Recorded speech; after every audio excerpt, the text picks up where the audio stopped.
What's going on, everybody? Welcome to the Frankie D'Astoli Show. I am your host, Frankie D'Astoli, and I am back. I'm back from the flu. The flu took me out for a good 3 days in full, and then I started to make the road to recovery, and it's been taking everybody out. I mean, it's absolutely out there just knee-cutting people. I feel like everybody that I talk to, they've either had the flu or they know somebody that's got the flu. And this thing is just like going around like wildfire. And it really like had me out for a good couple of days. And thank God Christina and Bernadette didn't catch it. That was like my biggest fear as this was all going on. But thankfully they're okay. And I have, I'm not saying I'm 100% recovered, but I probably feel a good like 85, 90%, enough to get back in the studio, get behind the mic, enough to get back in the field, start looking at property and thinking about probably why I got this. I mean, I just look at gross properties every single week and breathe in disgusting air. And it cannot be good for my body long term. I mean, it just must not be. I should probably start wearing masks as I go in some of these houses. I was thinking about this as I was going back in bad houses, still like just coming off of the flu. I was like, this is probably how I got this thing. But you know, as a real estate investor, you do what you got to do. That's pretty much it. But I feel good. I feel good to be back. Voice is kind of still creeping its way through. But I was out for the count for sure. I mean, I can't remember the last time I felt that sick. Like it was bad. I didn't get the flu shot this year, but even still, I know people that are getting the flu shot and they're still catching. It just depends on like the strand that you get and stuff like that. So, all in all, I'm feeling good. I'm happy to be back. I apologize for missing a Wednesday. It's funny. Like a couple of weeks ago, I made a podcast episode and I was like, you know, the Frankie D'Astoli Show goes on day in, day out, Monday, Wednesday, Friday drops. The only reason why I won't drop is if I get sick. And since I made that episode, I've gotten sick like twice. So I kind of jinxed myself a little bit there. But all in all, yes, the Frankie D'Astoli Show goes on. We will be trying to drop on Monday, Wednesdays, and Fridays. But I should throw a disclaimer out there. My second born, my son, is due in about 3.5 weeks now. I mean, Christina's going to be 37 weeks this upcoming week. So yeah, in about 3.5 weeks. And when he is due, I do not know what the schedule of the Frankie D'Astoli Show will look like, to be totally honest with you. If I could get an episode in at the hospital, I'm kidding. I'm not going to be doing that. But I mean, maybe, who knows? I can be a little creative sometimes with some stuff. But at the end of the day, I don't know exactly what the schedule is going to be like. So just bear with me. It might be a little sporadic. Some episodes may come on some not quarterly scheduled days on the Monday, Wednesday, Fridays, just to kind of keep filling in some content. At the end of the day, I'm going to be at the mercy of my kids, Bernadette, and our son, who's God willing is going to have a smooth delivery as Christina prepares for the day. So, but I'm very excited to be back, and I got some really, really cool news. If you guys aren't following me on Instagram, Frankie D'Astoli _REI, I definitely recommend following. I post a lot of content on there. But on February 11th of 2025, we are going to be hosting the first ever Rosary and Real Estate event. And I couldn't be more excited for it. It's going to be at the Tap Room in Haddon Township, New Jersey. It's going to be from 6:30 p.m. to 8 p.m. It's an in-person event only.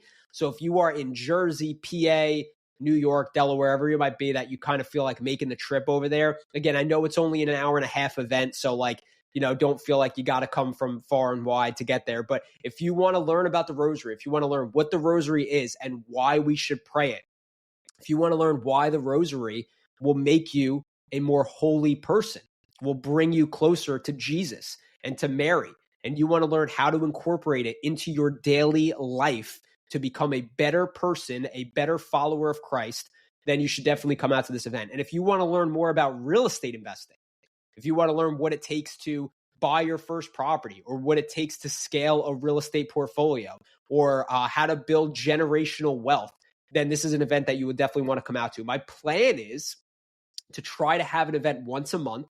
But like I said, with the anticipated arrival of my kid, it's going to be a little hard possibly in the beginning to make that happen. But my wife, Christina, is an absolute tank and a supportive traditional Catholic wife and homemaker. So she will probably find a way for me to still make it happen. But I will be trying to hold them at least once a month.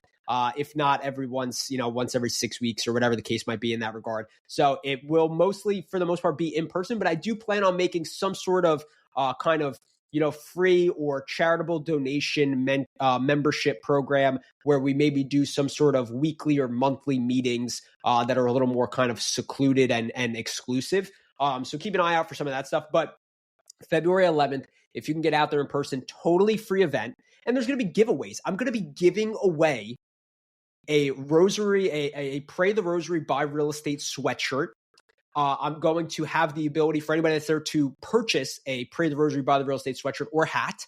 And I'm also going to be giving away some books on the Rosary, some books on real estate. So I'm very excited for the giveaways. I'm excited for the community and the camaraderie. I'm excited for the Rosary and Real Estate talk.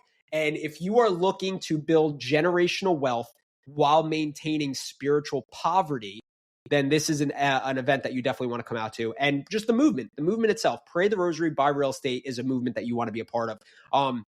And I love it. I love what we're building. I'm so excited to see it launch. And I'm so excited to meet some great people at this event who are looking to take their faith and financial freedom to the next level. So if you are in the area, again, I would love to have you guys out. But if not, no worries. Just continue to pray the Rosary and continue to buy real estate. So, excuse me. Again, like I said, I'm coming off the flu. So I may be a little bit choppy in my voice. So bear with me. But I have a really, really exciting episode today. It's going to be a two-parter. It's a parter. It's a deuce. And it's what it takes to scale a rental portfolio. I have been in the process of scaling a rental portfolio for just about now 10 months, a little bit more.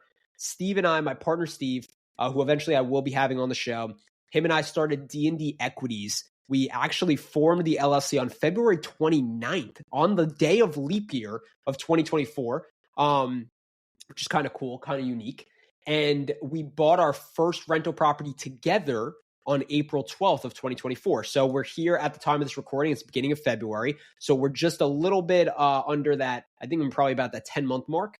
And we, as of January 31st, closed on our, 17th property, 19th door, I think it was. Yes. 17. Let me count my board real quick. 1, 5, 6, 7, 8, 9, 10, 11, 12, 13, 14, 15, 16 properties, 18 doors. Maybe that's right. It's something along those lines. Either 16 or 17 properties. We have to recount that. But 16 or 17th property that we closed on. And we've been doing this for 10 months. So we're averaging close to 2 acquisitions a month. And in 2025, we really plan on kicking that up. And our plan is by May of 2026 to be at 50 doors. And that's fully occupied. So we're not at fully occupied at this moment, right? And that's part of kind of scaling a portfolio. When you scale a portfolio, you're not going to be fully occupied because you're constantly buying new acquisitions and you're either turning over the tenants that are in there through, peaceful, we'll call it peaceful exits or evictions, or you're buying them vacant, right? And then you're going to start renovating them and getting them, ready for tenants. So they're never really going to be fully occupied until you're at kind of a little bit of a standstill. So, but our goal is for May of 2026 to be fully occupied at 50 doors. So at that point, we're probably going to be at about 40 to 45 acquisitions, if not more. We might even be at like 50 acquisitions, but the goal is to be solidified and occupied at 50. So, but yeah, we've been acquiring pretty much 2 for the past 2 a month for the past 10 months. And we plan on kicking that up even more in 2025. And as I was breaking this down, there's a few things that you need to know when you're going and scaling a portfolio. And I broke it down into 8 particular factors. And these factors, for the most part, are internal, but there is one in those 8 that is external, which we're going to talk about. And then we're also going to talk about the mechanism, right? So what is the mechanism? What is the actual engine that helps you scale a portfolio? What is the strategy is probably an even better word to use for it. And in my strategy, we use the BRRRR strategy, the BRRRR method, which stands for buy, rehab, rent, refinance, and repeat, which we're going to break down a little bit further as well. That's probably going to be more so in part 2. Whereas part 1, I'm really going to talk about what it takes to scale a portfolio on that internal aspect, the 8 points needed to scale a portfolio. So I'm very excited about the episode. If you already have a real estate portfolio, this is good to kind of just help you, maybe put some things in perspective of some things that at least that I put down of things that you absolutely need. If it's something that you want to start going after, my plan is hopefully with this to give you the tools that you need to actually execute on it. So the first point is vision. And I've talked about vision on the show quite a few times now, especially when we're talking about goal setting in the beginning of the year.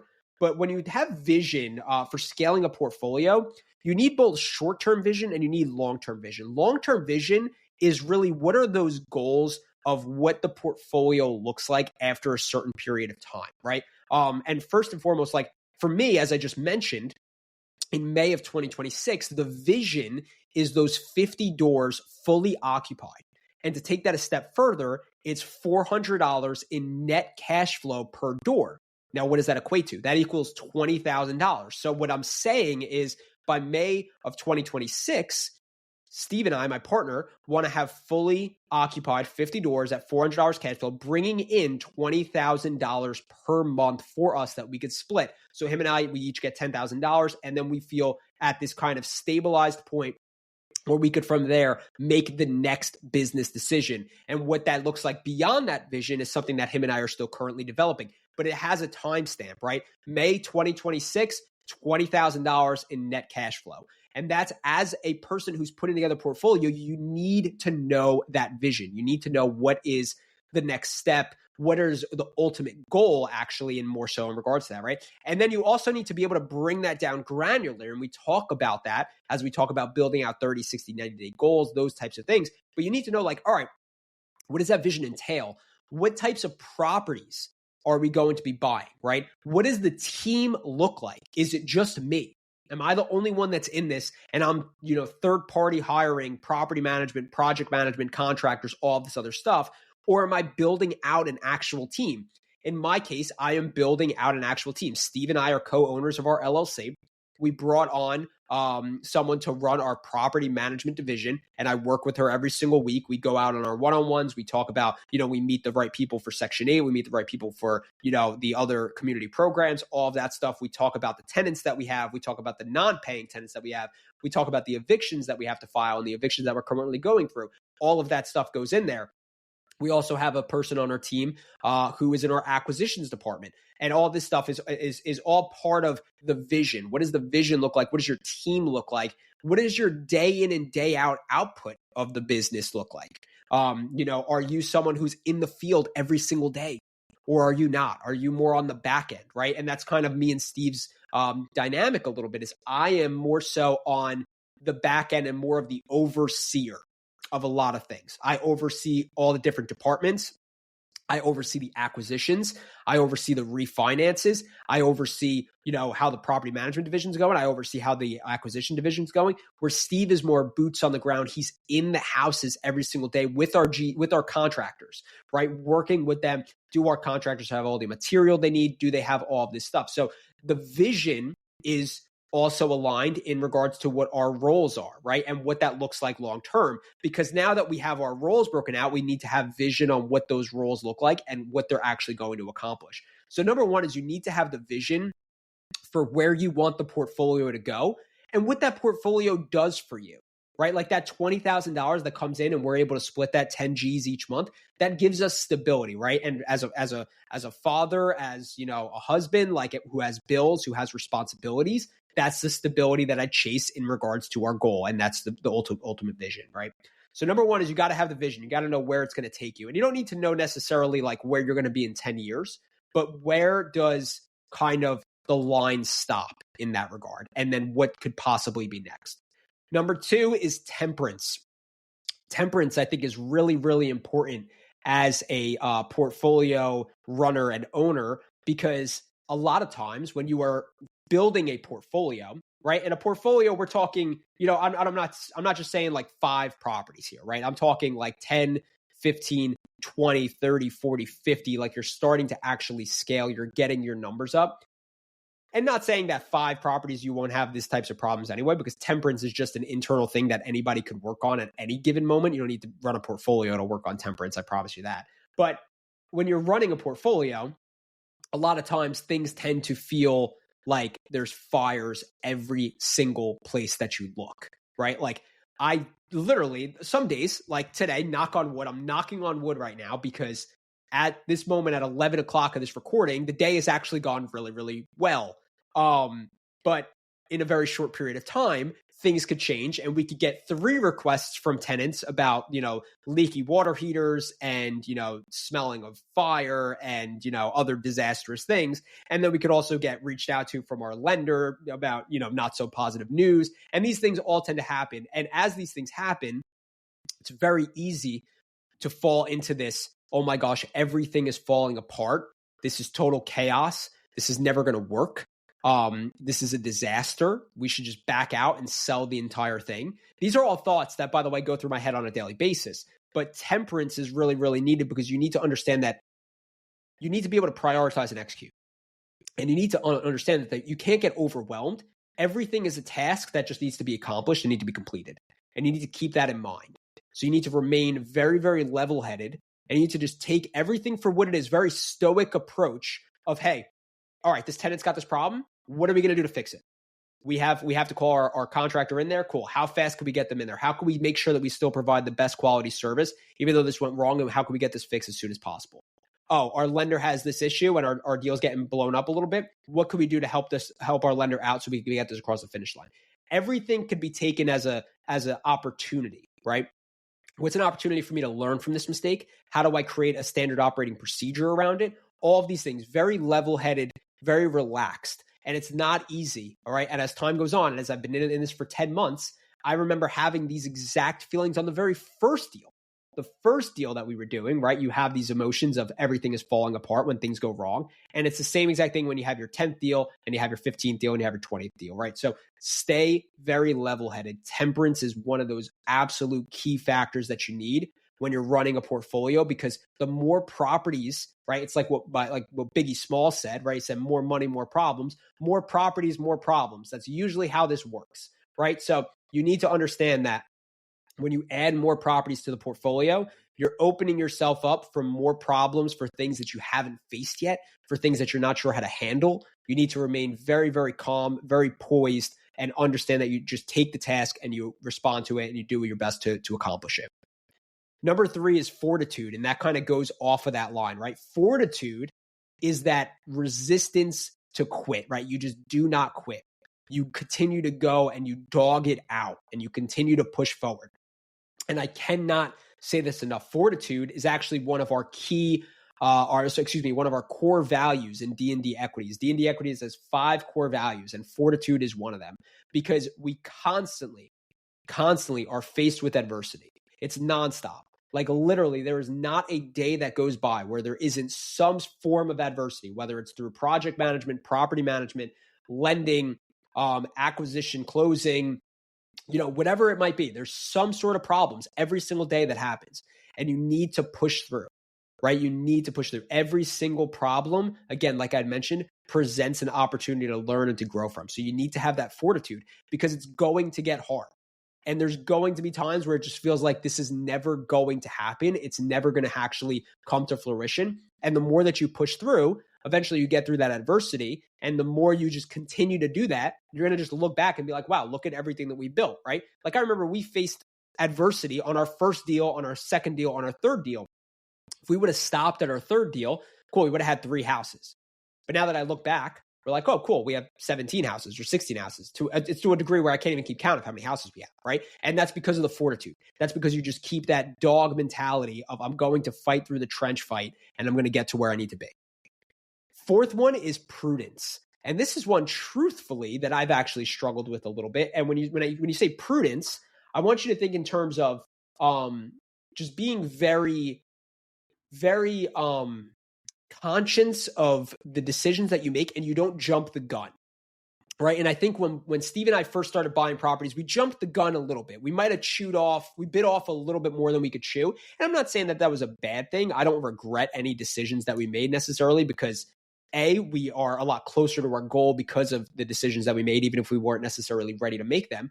But I look back on some of those decisions and I'm like, well, now we're in a little bit of playing from behind in some of those cases because of certain decisions that we made.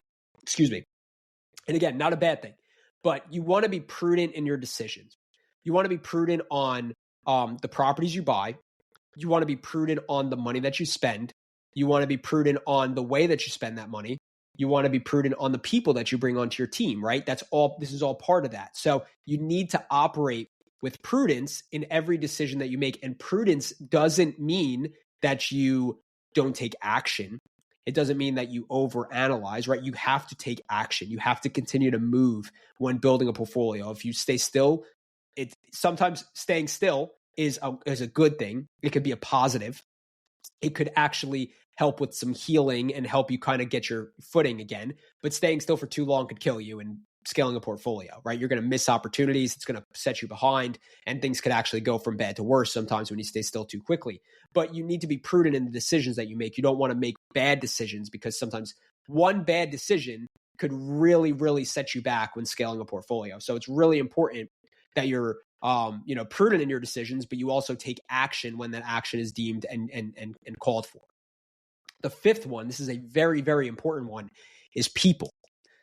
The people around you make the portfolio, right? And people is in a lot of different forms. And the first kind of surface level of people is the people directly, you're pretty much your nuclear family of your portfolio, right? So let's talk that through. Number one, it's you, right? You are the first person in that people of, this whole breakdown of what's needed to scale a portfolio. So you need to work on yourself, right? You need to make sure that you are in the best possible position to take on scaling a portfolio and to do it in the most accurate way possible. Second is any partners, right? In my situation, it's my boy Steve. He is the second person in this people equation, right? Is he fully equipped to take on scaling a portfolio? If there's me and it's him, and I'm 100% equipped and he's 100% equipped, we might not necessarily need anybody else. But if we are not 100% equipped in certain aspects, then you may need to bring on additional people. And that's why we brought on an additional person to help in property management. And we brought on an additional person to help in acquisitions, not because we can't do the job, but because of the bandwidth, right? We don't necessarily have the bandwidth to do those jobs to the best of our ability. So we bring on people to help in those situations. So that kind of builds out the nuclear a little bit, right? Within the company, there's people that's really important in that company that helps run that company, helps that company flourish. And they're a very, very critical piece to the overall health and success of the portfolio scaling. Let's build that out a little bit more, right? Who else is in that group? Your lenders. It's important that you have great lender connections when you're scaling a portfolio. These lenders come in a bunch of different forms. Hard money lenders, number one. Private money lenders, number two. And DSCR lenders, number three, in the case of the BRRRR, right? And if you're scaling a portfolio using some different strategies, then you might not necessarily need any of those lenders. Lenders might not even be a piece of the people within your kind of nucleus, right? But lending could absolutely be one of those people for your portfolio scaling. Agents could be another, right? If you rely on agents to bring you deals, well, guess what? You can't scale a portfolio if you don't have deals. The agents are a huge piece of that people, right? Of that people aspect. Brokers, things along those lines. Attorneys in certain cases, accountants, right? An accountant, let me tell you something right now. I'm learning this. I'm feeling this hardcore right now is one thing that we've let slip while we were scaling this portfolio over the past 10 months was bookkeeping and accounting. I personally, being someone who oversees it, this is on me. This falls on my plate. I should have been a little bit more prudent in a sense, and a little more visionary of the fact that we need to be keeping better books. We need to be setting ourselves up for success and strategically planning. And now we're coming into tax season and we're playing catch up. So accounting, bookkeeping, right? Those are a bookkeeper. Those are people that are part of the team.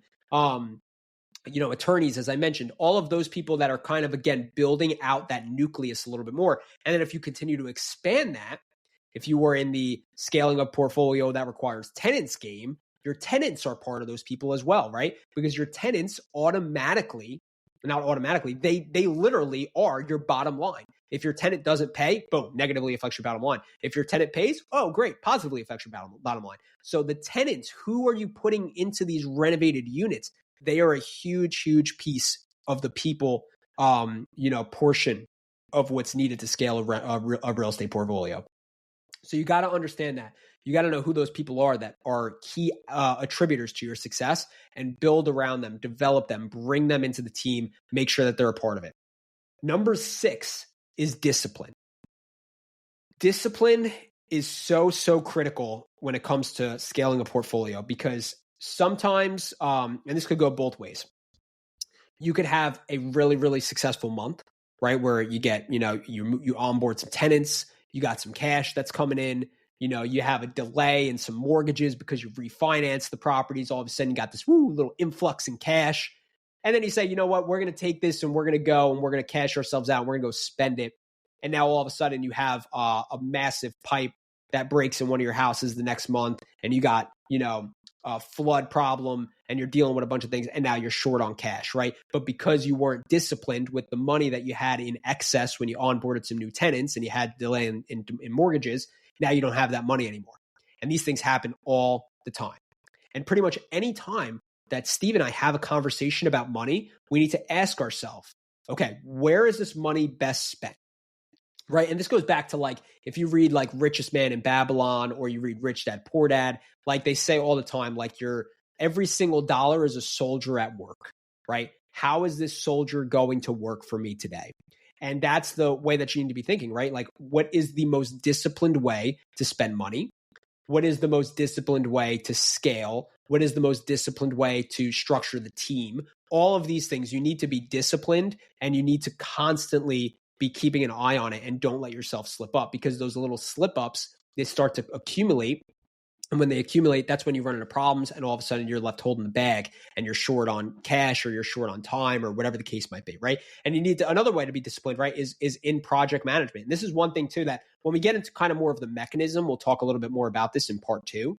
But when you're scaling a portfolio, you got multiple renovations going on usually, right? You need to be disciplined with your money for those renovations. You need to be disciplined on those draw structures. You need to be disciplined on where the work needs to be prioritized and what needs to be done. You need to be disciplined on your timeline with your lenders. All of these things, you cannot be lax.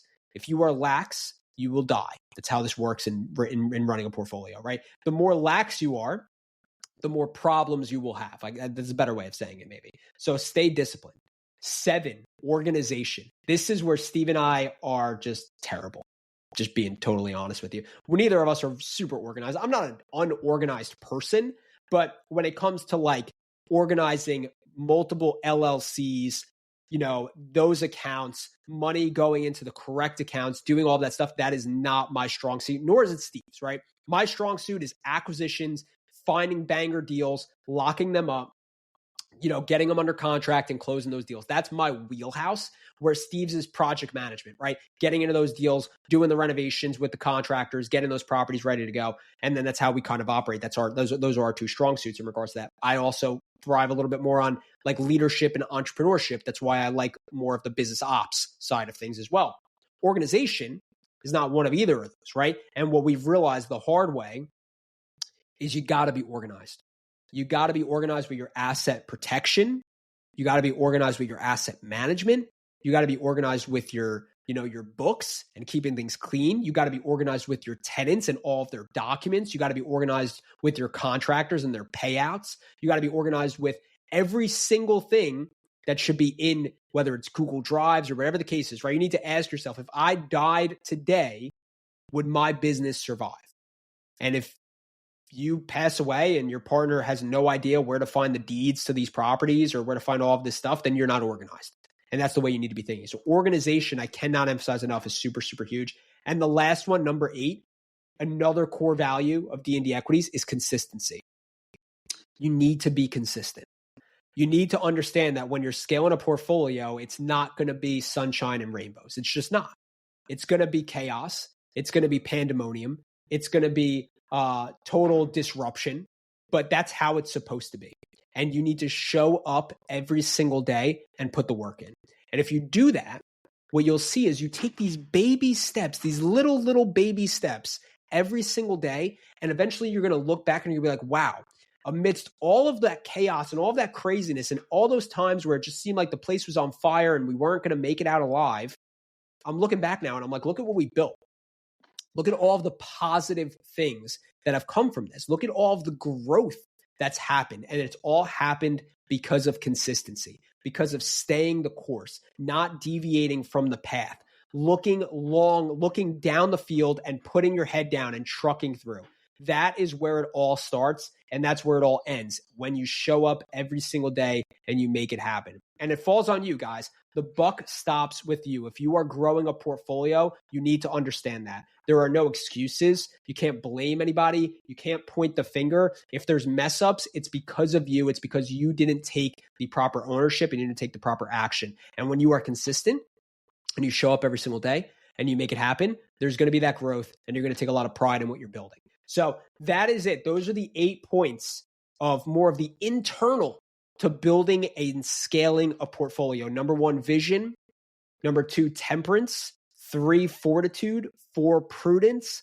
5, people. 6, discipline. 7, organization. And 8, consistency. So next episode, we are going to be breaking down the mechanism that I use, the BRRRR strategy, to actually scale a portfolio, and how you could start utilizing that same mechanism to grow a portfolio in 2025 and beyond. So I'm very excited for that. I appreciate everybody listening. I'm happy to be back. The flu, again, had me down for a little bit, but we kicked it to the curb. Hopefully it stays there. And pray the rosary, buy real estate, guys. Pray the rosary, buy real estate. If you want to come out on February 11th, I'd love to have you guys out there. Again, it's at the Tap Room in Haddon Township. It's going to be awesome. If not, join the movement. Make sure you're praying your rosary every single day. Grow closer to Jesus and Mary, and make sure you're buying real estate. Give yourself and your kids financial freedom and generational wealth. I'll see you guys later. Peace out.